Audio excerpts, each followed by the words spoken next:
अस्सलाम वालेकुम नाज़रीन, मैं हूं डॉक्टर माजिद खान। आप देख रहे हैं प्रोग्राम हेल्थ ऑनलाइन।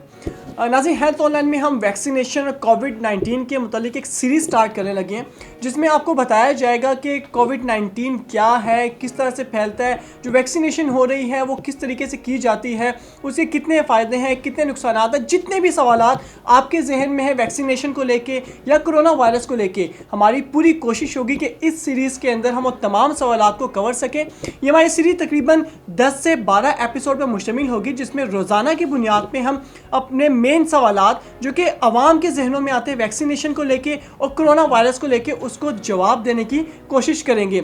इसके मुतालिक हमारे साथ मौजूद हैं हमारे जो मेहमान हैं, इस कोरोना वैक्सीन को लेके तमाम सवालात के जवाब देंगे डॉक्टर ज़िशान दानिश, जो कि रिसर्चर हैं, साइंटिस्ट हैं और माहिर अद्वियात हैं।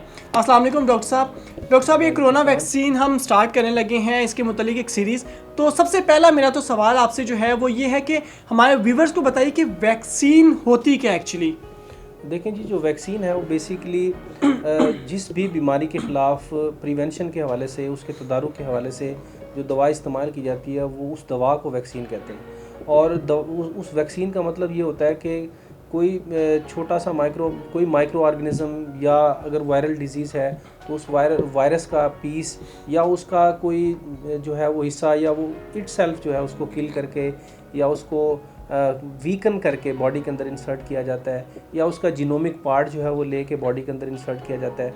तो उससे क्या होता है कि वो एक आर्टिफिशियल डिजीज़ इंड्यूस की जाती है और उसके नतीजे में होता ये है कि एंटीबॉडीज़ प्रोड्यूस होती हैं और इन पेशेंट जो है वो या हेल्दी ह्यूमन जो है वो इन्फेक्ट तो नहीं होता, लेकिन यह है कि उसकी माइनर इन्फेक्शन की वजह से उसमें एंटीबॉडीज़ प्रोड्यूस होती हैं जो उसकी एक डिफेंस मैकेनिज़्म के तौर पे जो है वो काम करती हैं, उसके क़ुव्वत मुदाफ़त उसके अंदर पैदा करती हैं और सारी ज़िंदगी के लिए या कुछ पीरियड के लिए जो है वो उसको एक डिफेंसिव मैकेनिज़्म उसकी बॉडी के अंदर क्रिएट हो जाता है, प्रोड्यूस हो जाता है। और इस तरह की दवा जो कि बीमारी से बचने के लिए इस्तेमाल की जाती है और आर्टिफिशियल जो है वो इन्फेक्शन क्रिएट की जाती है बॉडी के अंदर, और उसके नतीजे में जो एंटीबॉडीज़ या एक जो है वो मुदाफ़ियाती क़ुव्वत के तौर पे एक फ़ौज तैयार की जाती है एंटीबॉडीज़ की।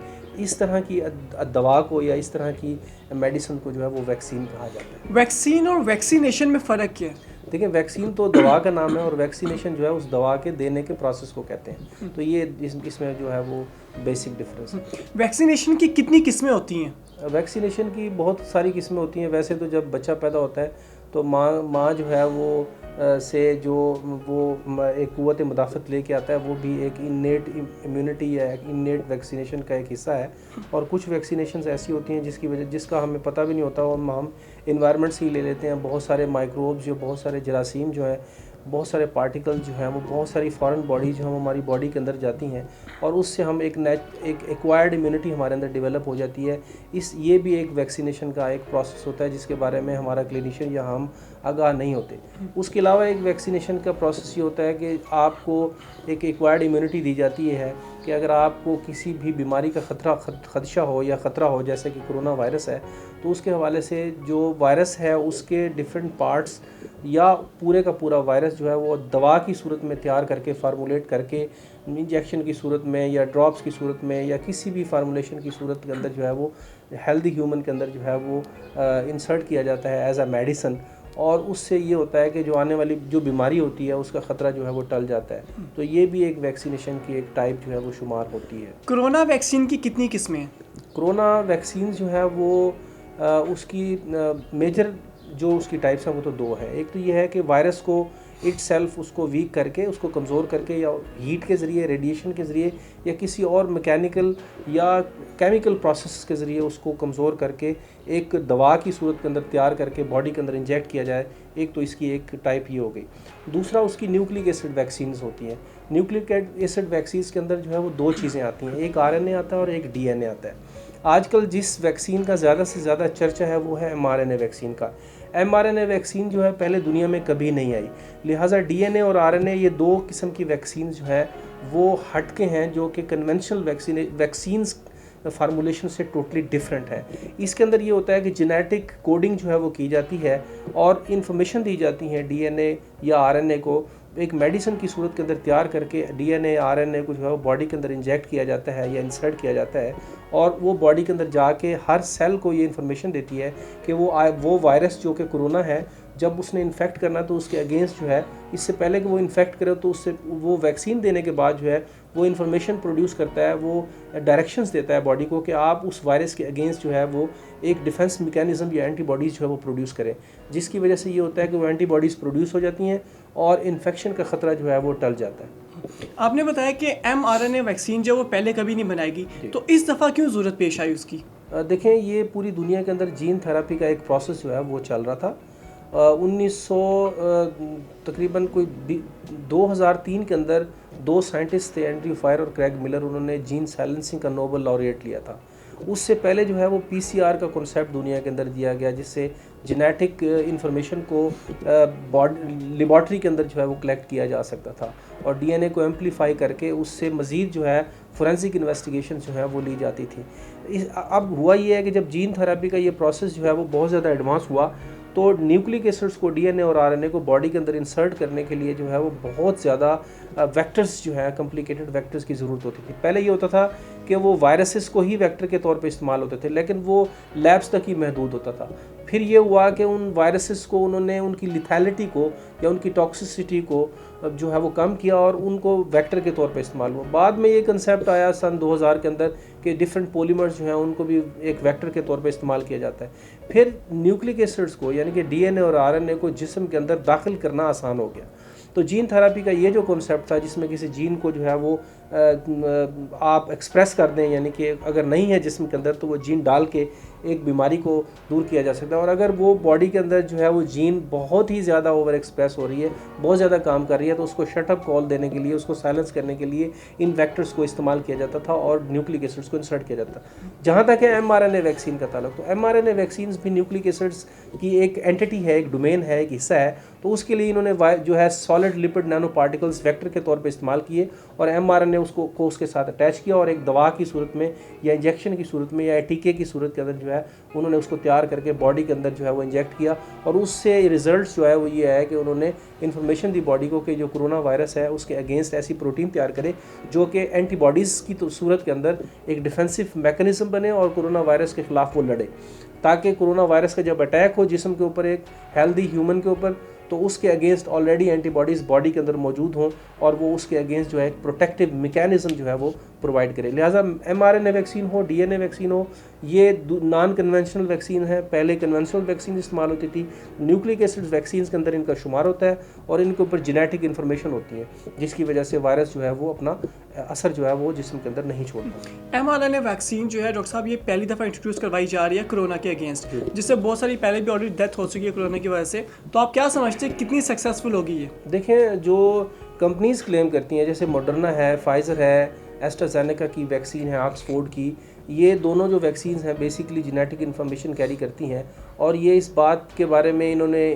क्लेम किया है कि ये जो इन्फॉर्मेशन बॉडी के अंदर लेके जाती हैं उस इन्फॉर्मेशन के तहत बॉडी जो है वो एंटीबॉडीज़ जनरेट करती है। उनकी इफ़ेक्टिवनेस के बारे में वो 90 to 95% जो है वो क्लेम करते हैं। लेकिन इनके अंदर बहुत सारी चीज़ें ऐसी थी जो ड्रग डेवलपमेंट में इस्तेमाल होती हैं। मिसाल के तौर पे आम दवाई जो दुनिया के अंदर आती है, केमिकल मेडिसिन हो या बायोलॉजिकल मेडिसिन हो, तो वो दोनों अद्वियात को दुनिया में लाने के लिए तकरीबन 15 से 20 साल का अरसा दरकार होता है और $1 बिलियन जो है उसके लिए चाहिए होता है। और ये अरसा जिसके लिए दरकार होता है उसमें मुख्तलिफ इन्वेस्टिगेशंस ड्रग की सेफ्टी और टॉक्सिसिटी को इंश्योर करने के लिए इस्तेमाल की जाती हैं। लेकिन क्योंकि ये ग्लोबल एमरजेंसी थी, एक ग्लोबल क्राइसिस क्रिएट हो गया, पेंडेमिक की सूरत हाल क्रिएट होगी, तो उन्होंने बहुत सारे जो मराहल थे एनिमल टेस्टिंग के और बहुत सारे टेस्टिंग करके जो मेडिसिन को मार्केट में लाया जाता है और उसकी रेगुलेटरी अप्रूवल की जाती है, तो उसमें वो जो पार्ट था वो मिस किया गया और डायरेक्टली ह्यूमन के ऊपर ये वैक्सीन जो है वो लगाई गई है।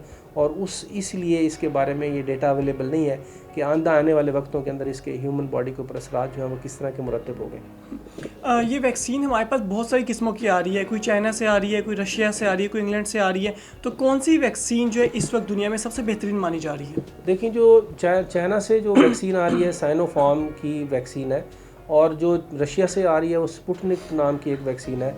इसी तरीके से जो वैक्सीन्स अमेरिका या यूरोप से आ रही हैं वो DNA RNA वैक्सीन्स हैं।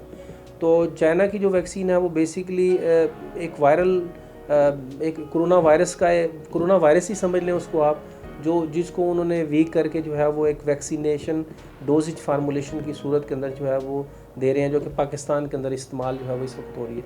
और रशिया की जो वैक्सीन है वो भी बेसिकली एक वायरस है, कोरोना वायरस ही है, और उसको उन्होंने एट्यूनेट करके या उसको कमज़ोर करके एक फार्मूलेशन डिज़ाइन करके जो है दे रहे हैं। जो यूरोप के अंदर इस्तेमाल हो रही है वो DNA RNA वैक्सीन्स हैं, और जो हमारी इंफॉर्मेशन है इस और वो बेसिकली उन्होंने पॉलीमेरिक वेक्टर्स के ज़रिए जो है वो mRNA और DNA को जो है वो इस्तेमाल किया है। जो ऑक्सफोर्ड एस्ट्राजेनेका की जो वैक्सीन है उसके अंदर उन्होंने जेनेटिकली मॉडिफाइड जो इंफॉर्मेशन है वो वायरस के अंदर इनकोड की हैं, और उससे उन्होंने फार्मूलेशन जो है वो डिज़ाइन की है। तो ये नहीं कहा जा सकता कि कौन सी वैक्सीन ज़्यादा बेहतर है या कौन सी ज़्यादा बेहतर नहीं है। हाँ, ये मैं इन्फॉर्मेशन आपको एज ए साइंटिस्ट दे सकता हूँ कि पाकिस्तान के अंदर जो वैक्सीन यूज़ हो रही है चाइना की, वो DNA RNA वैक्सीन जो है वो नहीं है, वो बेसिकली एट्यूनेटेड हीट किल्ड या वीकेंड वायरसेस हैं कोरोना के, जो कि फार्मूलेशन की सूरत के अंदर इंजेक्ट की जाती हैं in the body of the human. Pakistan में जो वैक्सीन यूज़ की जाए, डॉक्टर साहब मुझे ये बताइए कि हमारी आवाम जानना चाहती है कि इस वैक्सीन में क्या क्या इंग्रेडिएंट्स हैं। देखें, ये क्योंकि जब भी कोई मेडिसिन मार्केट के अंदर आती है, पहली मेडिसिन, तो उसके इंटेलेक्चुअल प्रॉपर्टी राइट्स की वजह से या उसके पेटेंट्स की वजह से उसका तमाम आस्पेक्ट्स जो हैं, सीक्रेट्स को जो है वो पब्लिक नहीं किया जाता। लेकिन जितनी इन्फॉर्मेशन मुझे है वो ये है कि ये इंग्रेडिएंट्स क्योंकि एक इंजेक्टेबल की सूरत में है, तो इसमें ज़ाहिर सी बात है कि ये ब्लड के साथ कंपैटिबल होती है, और इसके अंदर जो है वो वीकन वायरस जो है वो मौजूद होता है। साल्ट्स की कंसंट्रेशन इसके अंदर मौजूद होती है, क्योंकि हमारी बॉडी के अंदर जो भी इंजेक्शन लगता है तो उसके अंदर जो है वो 0.9% जो है वो सैलिनिटी उसके अंदर होती है, उसकी pH भी उतनी होनी चाहिए। उसके अलावा ये है कि जो ड्रग रेगुलेटरी अथॉरिटी पाकिस्तान है, इसके पास वो फाइल सबमिट होती है ड्रैब के पास, और उसके अंदर वो तमाम इन्फॉर्मेशन होती है, जिसके अंदर ये भी बताया जाता है कि किस मशीन से इसको तैयार किया गया, कौन सी मशीनों से इसका क्वालिटी कंट्रोल टेस्ट जो है वो किए गए, उसमें जो एक्टिव इंग्रेडिएंट है उसके अलावा इनएक्टिव इंग्रेडिएंट्स जो हैं वो उसके अंदर कौन से ऐड किए गए, कौन से उसके अंदर जो है वो दूसरी चीज़ें ऐड की गई, जो कि उसको प्रॉपर फार्मूलेशन की सूरत के अंदर एक पैक बना के जो है वो bed side of the patient जो है वो लाया जाता है, या पेशेंट को वो इंजेक्ट की जाती है। क्या पाकिस्तान में वैक्सीन टेस्टिंग फैसिलिटी मौजूद है? पाकिस्तान के अंदर क्योंकि वैक्सीन का शुमार जो है वो बायोलॉजिकल ड्रग्स के अंदर होता है, तो पहले भी मैं बहुत सारे प्रोग्राम्स में ये बात कर चुका हूँ कि पाकिस्तान के अंदर जो है वो बायोलॉजिकल ड्रग्स की टेस्टिंग के लिए फ़ैसिलिटीज़ मौजूद नहीं है, बहुत ही लिमिटेड फैसिलिटीज़ मौजूद हैं। अनफॉर्चुनेटली पाकिस्तान के अंदर जो भी बायोलॉजिकल ड्रग आती है, 7,000 से ज़्यादा बायोलॉजिकल ड्रग्स पाकिस्तान के अंदर रजिस्टर्ड हैं, मुख्तलिफ़ कंपनीज़ की, मुख्तलिफ़ ब्रांड्स के नाम से। लेकिन यह है कि सिर्फ उनके कागजात चेक करके पाकिस्तानी पॉपुलेशन को वो दवा जो है वो लगाई जाती है, जो मेरी नज़र में एक ख़ास पॉपुलेशन के ऊपर उन तमाम स्टैंडर्ड्स को मीट नहीं करती। मिसाल के तौर पे यूरोपियन मेडिसिन एजेंसी जो है वो अमेरिका की किसी दवा को उस वक्त तक यूरोपियन पॉपुलेशन के ऊपर इस्तेमाल नहीं करती है जब तक उसके 100 से 200 जो हेल्दी वॉलंटियर्स हैं या जो पेशेंट्स हैं उनके ऊपर उनको टेस्ट नहीं कर लेती और वो सेफ़ मुकर्रर नहीं हो जाती अद्वियात। उसके बाद उसकी रजिस्ट्रेशन जो है वो यूरोप के अंदर होती है। Same is the case with the United state of America कि यूरोप में अगर कोई दवा इन्वेंशन होती है उसकी, या डिस्कवरी होती है, या वो ईजाद होती है, जब उसको अमेरिका के अंदर इस्तेमाल किया जाता है अमेरिकन पीपल के ऊपर, अमेरिकन पब्लिक के अंदर, तो फूड एंड ड्रग अथॉरिटी जो है वो इसी तरह से उसके 100 to 200 पेशेंट्स के ऊपर उसकी टेस्टिंग करती है, और जब वो सेफ्टी उसकी जो है इंश्योर हो जाती है, उसकी क्वालिटी और एफिकेसी इंश्योर हो जाती है, तो फिर यूरोपियन ड्रग जो है वो अमेरिकन पॉपुलेशन के अंदर इस्तेमाल की जाती है। लेकिन पाकिस्तान के अंदर जितनी भी अद्वियात आई हैं तारीख़ के अंदर, कभी भी उनके क्लिनिकल ट्रायल जो है वो प्रॉपर नहीं किए गए। उनकी एक डॉक्यूमेंटेशन होती है और उन डॉक्यूमेंटेशन के बाद उन्हें सर्टिफिकेट ड्राइव जो है वो जारी कर देते हैं, जिसे लॉट रिलीज सर्टिफिकेट कहते हैं। मेरा अपना ख्याल ये है कि बायोलॉजिकल टेस्टिंग लेबॉर्ट्री को मैच्योर होना चाहिए और उनको तमाम स्टैंडर्ड्स जो हैं वो फुलफ़िल करने चाहिए जो कि यूरोप और अमेरिका करती है, ताकि पाकिस्तानी जो पॉपुलेशन है उनको गिनी पिग या एनिमल ना समझा जाए, और उनके ऊपर भी मेडिसिन जो है प्रॉपर श्योरिटी के बाद जो है वो यूज़ की जाए, जिनको हम बायोलॉजिकल मेडिसिन या के वैक्सीन में शुमार करते हैं। डॉक्टर साहब, आज के इस प्रोग्राम का मैं लास्ट सवाल आपसे पूछूंगा। जैसे कि आपने बताया कि यहाँ पे टेस्टिंग फैसिलिटी मौजूद नहीं है, तो फिर 100% हम ट्रस्ट कैसे कर सकते हैं कि ये वैक्सीन जो हमें 100% रिजल्ट देगी और कोविड से बचा कर रखेगी? हमें बिल्कुल टेस्ट नहीं करना चाहिए। बिल्कुल ट्रस्ट जो है वो ये नहीं करना चाहिए, और हमारे इदारे इतने मजबूत होने चाहिए कि वो जो भी बैच आता है किसी भी तरह से, उस बैच की टेस्टिंग फैसिलिटी जो है पाकिस्तान के अंदर मौजूद होना चाहिए। हालांकि ऐसी कोई बात नहीं है कि यहाँ पे एक्सपर्ट्स जो हैं वो मौजूद नहीं है। यहाँ पूरे पाकिस्तान के अंदर सैकड़ों की तादाद में, हज़ारों की तादाद में एक्सपर्ट जो हैं वो मौजूद हैं। सिर्फ ये है कि जो इदारे हैं जैसे ड्रग रेगुलेटरी अथॉरिटी पाकिस्तान है, उसको चाहिए कि जिस तरह ड्रग टेस्टिंग लेबॉर्टरीज़ हैं केमिकल ड्रग्स की टेस्टिंग के लिए, मुल्तान में है, बहावलपुर में है, लाहौर के अंदर है, फैसलाबाद के अंदर है, पिंडी के अंदर है, उन ड्रग टेस्टिंग लेबॉर्टरीज़ के साथ एक सेगमेंट जो है वो बायोलॉजिकल टेस्टिंग का जो वो भी एक जो है वो बनाया जाए। जैसे पंजाब के अंदर 2016-17 में हमने प्रपोज़ किया था उनको प्रोब्स के नाम से, Pakistan research on biologicals and evaluation services. तो उन्होंने 45 मिलियन, मतलब जो हमें बताया गया है कि 45 मिलियन रुपीज़ उनको बजट मिला था, लेकिन 4-5 साल गुजर गए हैं, अभी तक जो लाहौर के ड्रग टेस्टिंग लेबॉर्ट्री के अंदर जो है ये फैसिलिटी जो है वो बरूए कार अभी तक नहीं लाई जा सकी। लिहाजा हमारे बच्चों के ऊपर अगर बाहर की अद्वियात लगाई जाती हैं तो उनके पास, पाकिस्तान के पास ये फैसिलिटी का जो है वो काम करना बहुत ज़रूरी है कि वो अद्वियात उनको चेक किया जाए जो कि हमारी यहाँ पे पॉपुलेशन के ऊपर इस्तेमाल होती है। Thank you so much doctor साहब। आज का नाज़रीन ये जो एपिसोड था हमारा, हमने सीरीज़ शुरू की है हेल्थ ऑनलाइन प्रोग्राम में वैक्सीनेशन और कोविड के मुतालिक। आज पहला एपिसोड था। हमें उम्मीद है कि जो सवालात हमने डॉक्टर साहब से पूछे होंगे, ये सवालात आपके जहनों में भी होंगे। हम ये वक्तन फ़वक्तन आपके सामने पेश करते रहेंगे। जितने भी सवालात हैं, हमारी कोशिश है कि वो 1000 हैं, 2000 हैं, 100 हैं या 10 हैं, हम वो तमाम सवालात डॉक्टर साहब से पूछेंगे और इनके जवाबात आप तक पहुँचाएँगे हमारे इस प्रोग्राम हेल्थ ऑनलाइन में। अभी के लिए मुझे इजाज़त दीजिए, फिर मुलाकात होगी आपसे। अल्लाह हाफिज़। Thank you.